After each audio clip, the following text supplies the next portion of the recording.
Let's let Flash, Shazam, Aquaman, Wonder Woman, Batman, and Superman.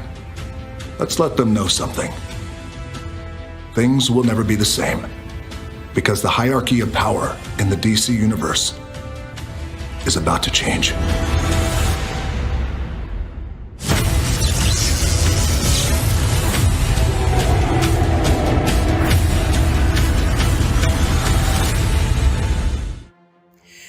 жылдың жазында Дуэйн Джонсонның Шазамға келмейтіні белгілі болды. 2019 жылы тағдайы Сиван таспаның орталық зұлымы болды. Қара адам бұл фильмде мүлдем болмайды, және жанкүйерлер тек шағын сілтемелерге үміттене алады. Компания билігі Джонсонмен бөлек фильм түсіруге шешім қабылдады. Онда адамның өзі сюжеттің басында болады, ал оқиға шамасы Шазам негізінде болады. Алдымен қара адамның кім екенін зерттеп алайық. Шазам фильмін көрген болсаңдар, менің не айтқым келгенін түсіндіңдер. Комикстерде ежелгі Египет ханзадасы Тед Адамды жоғарғы сиқыршы Шазам өзінің мұрагері етіп таңдады. Тед Адам сиқыршының зұлым қызына ғашық болды, және бұл махаббат оны қараңғы жолға жіберді. Уақыт өте келе оның күші әлсіреген кезде перғауынды құлатып таққа отырады. Бұған Шазам ашуланып, оның күштерін алып, Скарабей тұмарына жасырады. Күшсіз Адамның денесі тез қурап қалған мәйітпен алды. Бірнеше мың жыл өтті. Археолог Тео Адамның мәйітінде тұмарында табады. Тео Адам амулетке қатысты Сақиналары Мірсі фильміндегі Голем мен Сақин арасындағы қарым-қатынасқа ұқсас сезімдерді сезіне бастайды. Адам археологтарды өлтіріп амулетпен ақшқа қашып кетті. Қаза тапқан археологтардың ұлы Белли Бэтсон Капитан Марвел болады, және белгілі болғандай, оның суперқаһарман келбеті әкесінің бейнесін көшіреді. Және Тео оның қара адамның реинкарнациясы екенін түсінді. Бэтменнің басты жауы Джокер сияқты қара адам бастапқыда бір реттік зұлым адам ретінде қарастырылған. Ол бірінші рет пайда болған кезде өлетін болды. DC Фолсеттің көптеген кейіпкерлерін сатып алған кезде Блэк Адам Шазамның басшыларының бірі ретінде қайта жанданды. Қара адам 90 жылдардың басына дейін үлкен комикстердің қайта жаңғыруына ие болмады. Ол кезде жазушы, суретші Джерри Ордвей оны әлі де Капитан Марвелдің басшысы ретінде қайта қалпына келтірді. Шазам сөзін айту арқылы қара адамда адам кейпінен өзгере алады. Белли Бэтсон секілді қара адамның астында қарапайым адам, ежелгі Египет ханзадасы Тед Адам жасырылған. Қара адам бұл күштерді Шазам деген сиқырлы сөзді айту арқылы алды. Егер ол оны қайталап айтып, сиқырлы найзағай соқса, бойындағы күші жоғалуы мүмкін. Қара адамның күші Шазамның күшімен бірдей, тек олар римді құдайлар мен батырлардан емес, мысырлықтардан шыққан.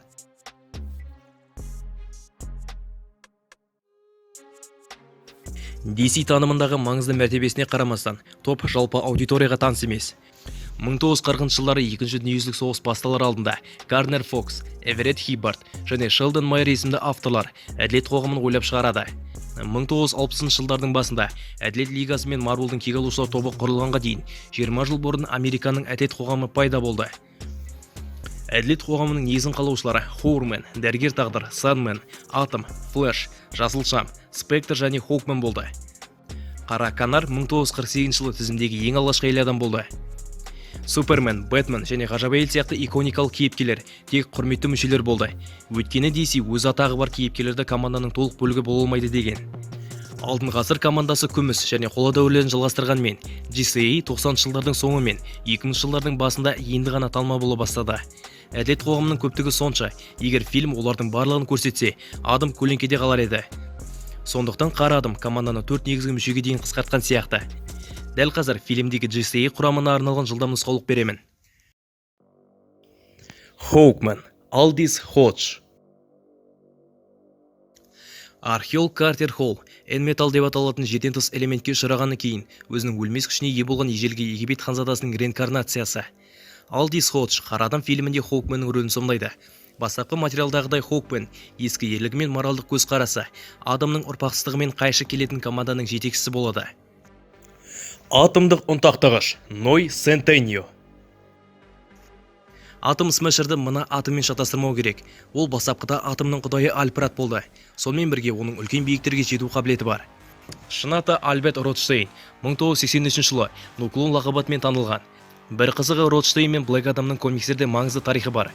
Адам реформа жасап командаға қосылғаннан кейін Атом Смешер оның шынымен өзгергеніне сенбеді.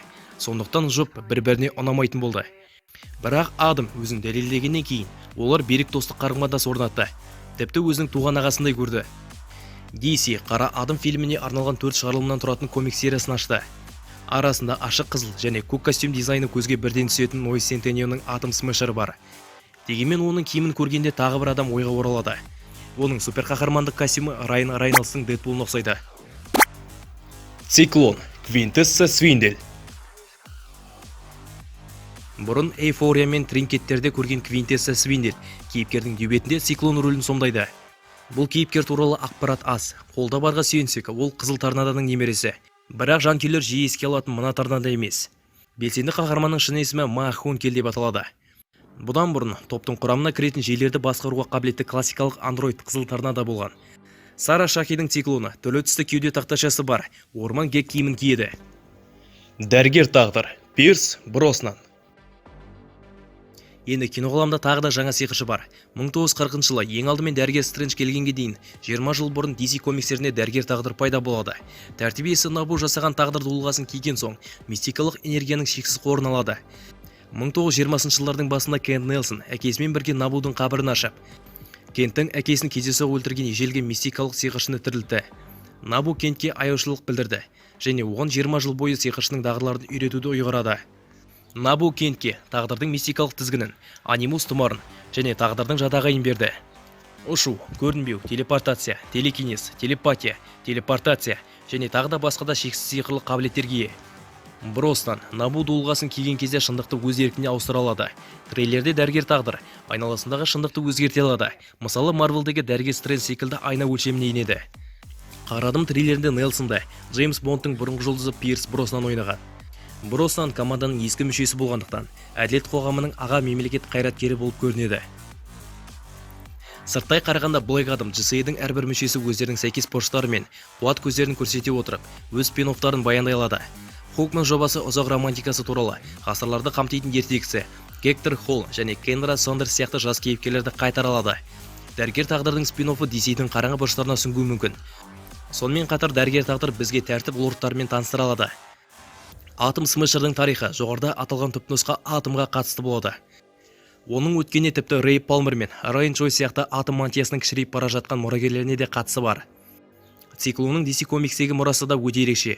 Ол ең алғашқы суперқаһарман әйелдердің бірі.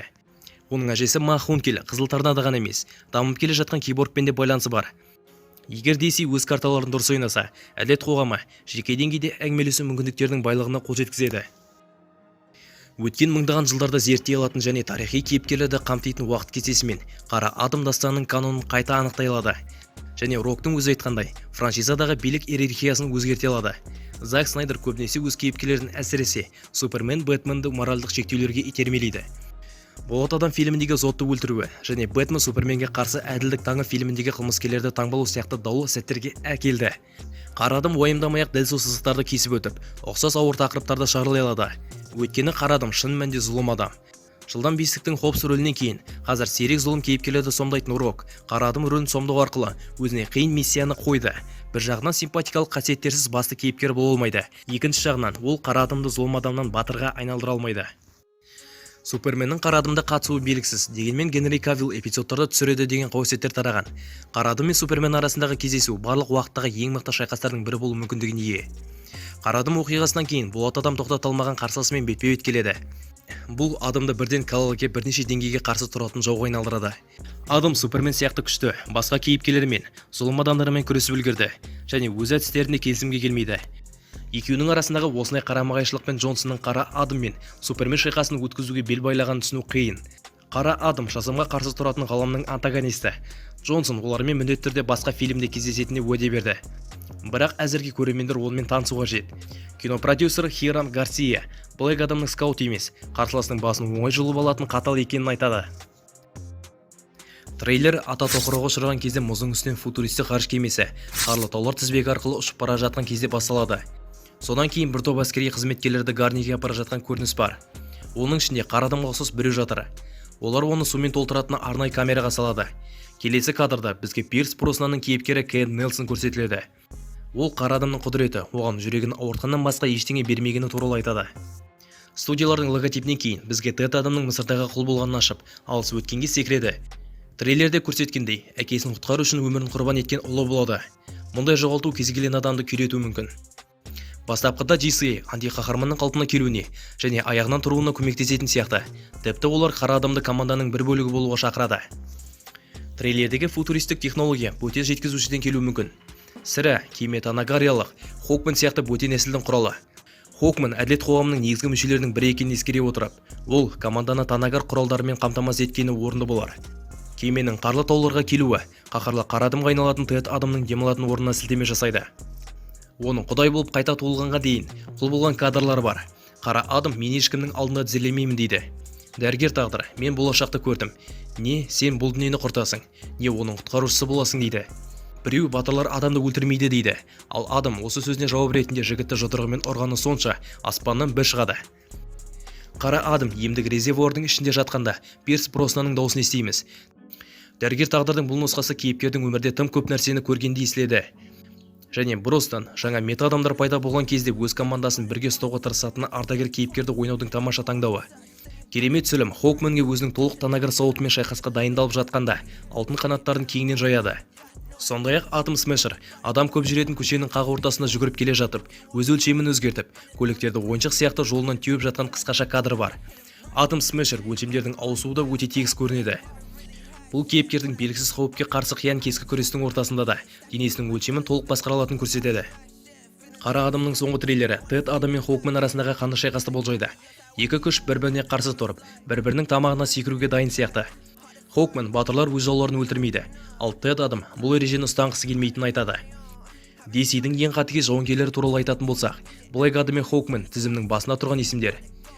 Қалғандардан қол жеткізу үшін шекі күш пен қатыгез күшті пайдаланып, кейіпкерлер Луизиана штатындағы Сен-Рокта кескілескен шайқаста кімнің ең қауіпті екенін анықтады. DC іліміне сәйкес Блэк адам мен Хокман ескі таныстар. Екеуі де бір-бірін ежелгі Мысыр заманынан бері таниды. Хокман өзінің жолында тұрған кез келген нәрсеге ымырсыз көзқарас танытты және қарсыласын шоқпармен ұрып соғу үшін екі рет ойланбайды. Сонымен қатар қара адам супер қуатымен DC-дің ең күшті зұлымдарымен қорықпай шайқаса алады. Қатал жауынгер және деспоттар бір-біріне сүйікті дір еткізетін соққыларды қондырады. Өйткені Хокман сойылымен ұрып жібереді, ал қара адам өзінің ескі одақтасына соққы беру үшін қолында бар нәрсені тартып алу арқылы жауап береді. Бір қызығы олар жекпе-жекте әуеде қабылдағаннан кейін Хокман жекпе-жекте тез ұтылады. Хокманның сойылын жалаң қолмен жойғаннан кейін қара адам оны ұрып тастайды. Содан кейін қанатының бір бөлігін жұлып алып, төмендегі көшеге құлатып жібереді. Жекпе-жек қалай аяқталатыны қызық. Ауадағы шайқас Хокманге ұнау керек еді. Ұшу Хокманның мыңдаған жылдар бойы істеп келе жатқан сүйіктісі. Егер кімде-кім ауада өзін жайла сезінсе, ол Хокман болу керек. Қара адамды құлатуға тырысатын DC ғана емес, трейлерде антиқаһарман әскери мақсаттағы ұшақтарды қағаздан жасалғандай қиратады. Қара адамның шын мәнінде қаншалықты күшті екенін көрсетумен қатар, сахна кейбір әскери күштер Тед адамды қауіп ретінде қарастырып, антиқаһарманды тоқтатуға сарбаздарды жібереді. Трейлер сонымен қатар фильмнің антагонистерінің бір бөлігі Интерганг агенттері болады. Олар әділет лигасында көрінетін Дарксайдтың апокалипсис технологиясын қолданатын ұйымдасқан қылмыстық синдикат. Олар көбінесе метрополистен тыс жерде жұмыс істейді. Оларды көбінесе Суперменмен байланыстырады. Көрермендер алдағы трейлерде қара адамның тағы бір зұлым кейіпкерін көрген жоқ. Жаңа Funko Pop фигуралық ойыншықтарды әділет қоғамы және Сабақтың костюмдерін жариялаған. Сабақтың жаңа фигурасы осы уақытқа дейін құпия болып келді. Оның қызыл терісі, кеудесіндегі қолтаңбасы бар отты пентаграмма және шығыңқы мүйіздері бар. Трейлер қара адамның қолында зымыран ұстайтын көрініспен аяқталады. Бұл көріністе Тед адам әлі күнге дейін уақыт өте тозған шапан киіп жүр. Бұл сәт фильмнің басында болар. Тед адам ұйқысынан оянып, әлемде не болып жатқанын анықтауға тырысқанда орын алуы мүмкін. Микроавтобус адамның қасына тоқтайды. Жолаушылар көліктің терезелерін жауып, адам терезеге қарай барады. Сол сәтте біреу зымыран атады. Фургон жүргізушісі адамға бұл туралы ескертеді. Антиқаһарманның жылдамдығы сонша, біз оның қимылдарын байқамаймыз. Тіпті зымыран да оны байлай алмайды. Жарылыстан кейін адамның қолы фургонның әйнегіне соғылады. Содан кейін бізге фильмнің логотипі көрсетіледі. Комикстерде адам антиқаһарман болып табылады. Трейлерге қарағанда таспаның негізгі сюжеті осыған ғана назар аудару керек. Мұнда бізге адамды ғана емес, басқа да DC кейіпкерлерін көрсетеді. Қазірдің өзінде бүкіл Американың әділет қоғамы адамға үлгі болып, дұрыс жолды таңдауға көмектесу керек. Әрине, ол антиқаһарман рөлімен шектеліп, толыққанды қаһарманға айналмайтын шығар. Бірақ адамға жақсыл жағына шығуға қоғам ғана емес, жоғарыда аталған Адриана Томас да көмектеседі. Комикстерде Адриананың арқасында адам таза жауыздан антиқаһарманға айналды. Егер фильмнің зұлым кейіпкері туралы айтатын болсақ, онда осы трейлерде фильмнің бастапқы тизерінде және саудасында көрсетілгеннің барлығын қосатын болсақ, онда фильмнің антагонисті Сабак болады. Бұл Шазам мен Адамның ібіліс түрі. Ол құдайлардың күштерінің орнына жындардың күшін алады. Жалпы стандартты жағдай жауыздар бір-біріне қарама-қарсы болуы. Дүниежүзілік банк басшылығының өзгеруімен DC ақыры қалыпты жағдайға оралуға мүмкіндік алды. Дуэйн Джонсон тек актер ретінде ғана емес, картинаны жасауға да бірнеше үлес қосады. Ол фильмге көптеген идеялар әкелді. Оның арқасында бұл фильмді жеке-жеке альбом ретінде көретін боламыз. Оның үстіне Скала Снайдер Кат фильмін шығаруға көмектесті деген қауесет бар. Бұл рас па жоқ па білмеймін. Бірақ солай болса, Дуэйн DC-дің аяғына тұрып кетуіне септігін тигізеді. Сондай-ақ Кавиллді Супермен рөліне қайтаруға тырысады. Бұл да плюс. Осының барлығы үшін Рокқа алғыс айтамыз. Жалпы Қара Адамның шедеврден алыс екеніне ешкім күмәнданбайды. Дегенмен, бұл жобаның DC үшін өте маңызды жобаға айналуына толық мүмкіндігі бар. Өз басым Warner Bros.'тың жаңа басшылығы ескі менеджерлердің қалдырған үйіндісін реттейді деп үміттенемін. Қазіргі кассалық блокбастердің теңдессіз королін ойнаған, тіпті оған қарсы шығуы мүмкін барлық адамдармен бәсекелесуге жеткілікті күші бар. Рахымнан айырылған трагедиялық қаһарманнан көрі DC-дің жаңа дәуірін кім жақсы құра алады, Рок?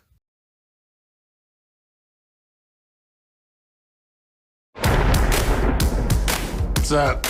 Me again.